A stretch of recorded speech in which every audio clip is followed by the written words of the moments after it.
کھیر تھر پہاڑی سلسلہ 270 کلومیٹر کی ایک پٹی کی صورت میں سندھ اور بلوچستان کے درمیان ایک قدرتی سرحد ہے۔ اس پہاڑی سلسلے کا ایک حصہ کراچی کے شمال میں آ کر ختم ہوتا ہے، جبکہ ایک حصہ بلوچستان کے ضلع خضدار میں بروئی پہاڑی سلسلے سے جا ملتا ہے۔ اس پہاڑی سلسلے کے سب سے اونچے پہاڑ کا نام ڈاریارو پہاڑ ہے، جو سطح سمندر سے 7000 فیٹ کی بلندی پر واقع ہے۔ اس عظیم الشان پہاڑ پر ایک وفادار کتے کی قبر موجود ہے۔ پرانے زمانے کی بات ہے کہ ایک دفعہ ڈاریارو پہاڑ کی چوٹی پر ایک بروئی نوجوان اپنی کدال سے قبر کھود رہا تھا۔ وہ دکھ سے نڈھال تھا اور پسینے میں ڈوبا ہوا تھا۔ قبر کھودنے کے بعد اس نے ایک بوری کھولی۔ بوری میں ایک کتا تھا، اس کی آنکھیں بند تھیں۔ اس کے جسم میں زندگی کی کوئی علامت نہ تھی۔ وہ بیچارہ اب اس جہاں میں نہیں رہا تھا۔ نوجوان نے اس کتے کو قبر میں لٹا دیا اور اس کے اوپر پتھر رکھنے لگا۔ اس دن ہلکی ہلکی بارش ہو رہی تھی۔ بروئی نوجوان نے اپنے وفادار کتے کی قبر پر آخری پتھر رکھا۔ کچھ دیر بعد وہ اٹھا اور دھاڑے مار مار کر رونے لگا۔ صرف وادیاں اور پہاڑ ہی اس کی آواز سن سکے۔ اس نے پورا دن وہاں گزارا اور شام کو روتا ہوا اپنے گھر چلا گیا۔ گھر میں بھی اسے سکون و قرار نہ مل سکا۔ اسے اپنے وفادار کتے کے ساتھ گزارے ہوئے یہ دن بہت یاد آنے لگے۔ ڈھاڑیا پہاڑ نیچے یہ بروئی نوجوان ایک پہاڑی گاؤں میں رہتا تھا۔ ایک دن اس نے ایک چھوٹے سے کتے کو پہاڑوں میں بھٹکتے ہوئے دیکھ لیا۔ یہ چھوٹا سا کتا بہت ہی خوبصورت تھا۔ نوجوان نے اسے پکڑ لیا اور جھونپڑی میں لے آیا۔ نوجوان اس کا بہت خیال رکھنے لگا۔ کتا جوان ہو گیا۔ وقت گزرنے کے ساتھ بروئی نوجوان اور کتے کا پیار بڑھنے لگا۔ وہ دن رات مالک کے ساتھ رہتا تھا۔ پوری وادی میں ان کے پیار اور محبت کے چرچے ہونے لگے۔ گاؤں میں ایک دکان تھی جہاں ضرورت کا سامان مل جاتا تھا۔ نوجوان اس دکان سے گھر کے لیے سودا سلف لینے کتے کے ساتھ اس کی دکان پر اکثر جایا کرتا تھا۔ ایک سال خدا کا کرنا ایسا ہوا کہ بارش نہ ہوئی۔ ظاہر ہے کہ بارش نہ ہونے کے باعث فصل نہ ہو سکی۔ نوجوان نے دکاندار سے کہا کہ 1 سال تک اسے ادھار سامان دیا جائے۔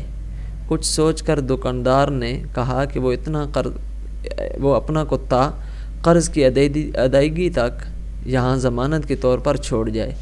غریب اور مجبور نوجوان کو ایسا ہی کرنا پڑا۔ اپنے کتے سے جدا ہونے کا اسے بہت افسوس تھا۔ وہ زمین پر بیٹھ گیا۔ اس نے کتے کے کان میں کہا، اپنے نئے مالک سے وفادار رہنا۔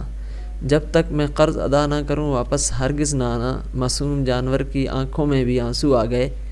وہ اپنے مالک کا دکھ شدت سے محسوس کر رہا تھا اور اپنے آپ کو نئے مالک کے ساتھ عارضی طور پر رہنے کو تیار کر رہا تھا۔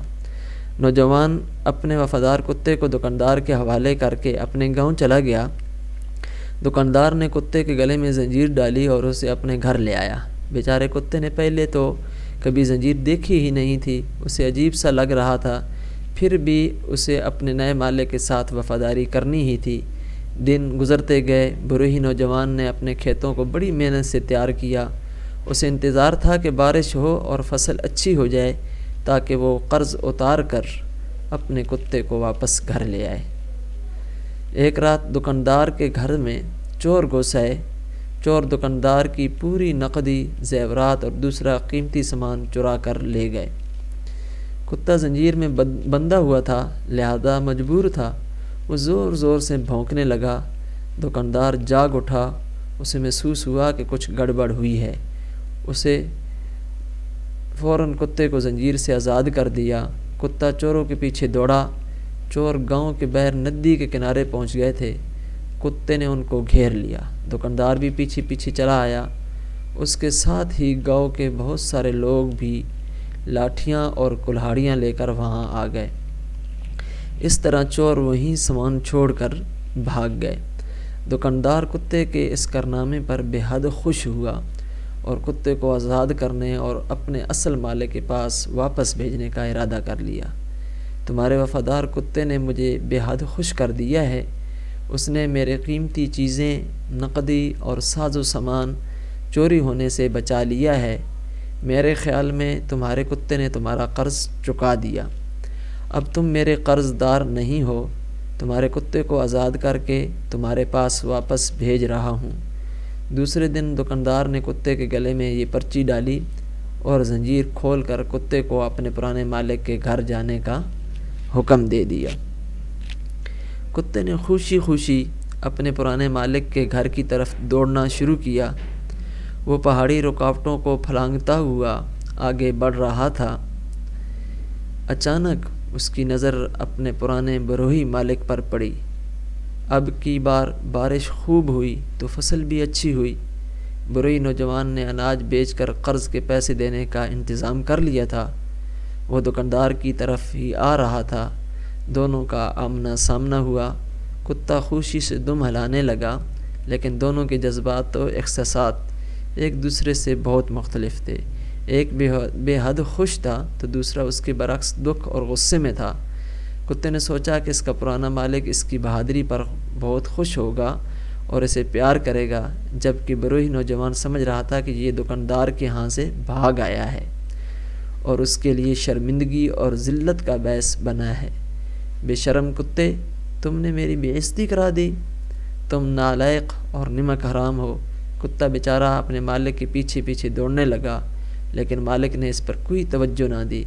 اتنے قابل فخر اور وفادار جانور کے لیے یہ سب کچھ برداشت بیر تھا۔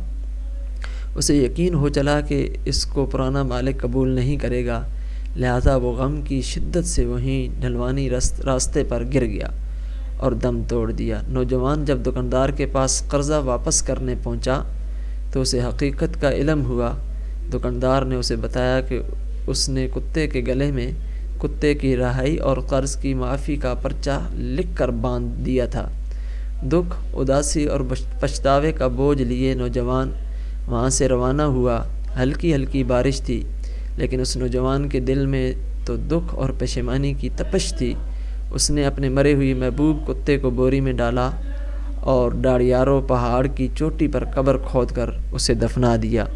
آج بھی اس وفادار اور قابل فخر کتے کی قبر اس پہاڑی کی چوٹی پر موجود ہے، جہاں سال کے 12 ماہ زبردست ٹھنڈ رہتی ہے۔ صدیاں بیت گئیں، لیکن سندھ کے لوگ وفادار کتے کی کہانی نہیں بھولے۔ اس طرح کی مزید اچھی ویڈیو سننے کے لیے ہمارے چینل کو سبسکرائب کریں۔ شکریہ۔